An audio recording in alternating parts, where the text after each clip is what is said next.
outside the window, and when Shelby's radio makes noise, the creature makes a noise to call for backup. Suddenly the creature enters the house, so the group runs into a different room.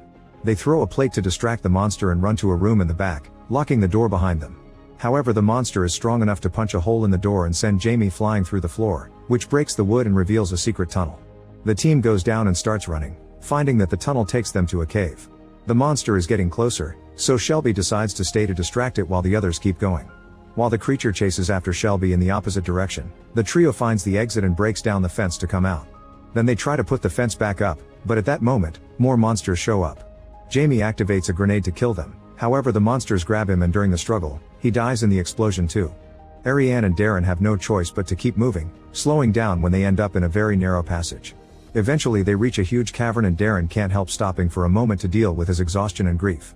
He regrets bringing everyone here and admits he didn't do it for science. The truth is that a mining company would pay him lots of money for the anthracite. In return, Ariane admits that during an expedition to the Himalayas, she had to let a client die to save her own life. Since Darren has lost all hope, Ariane decides to continue alone but promises to come back for him. Meanwhile in town, all the locals led by Paul use the megaphones to attract the monsters to the gate and quickly open fire to kill as many as possible.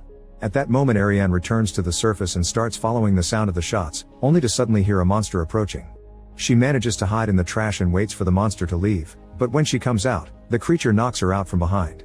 When Ariane wakes up, she finds herself on a raft with a dead Shelby and a monster. She also panics when she realizes her legs are paralyzed. She tries checking the water, only to discover there's a nasty critter there too.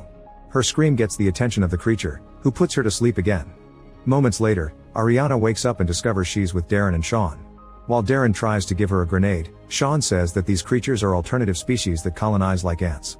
Suddenly two monsters grab Sean and bring him to feed their queen, who is bigger but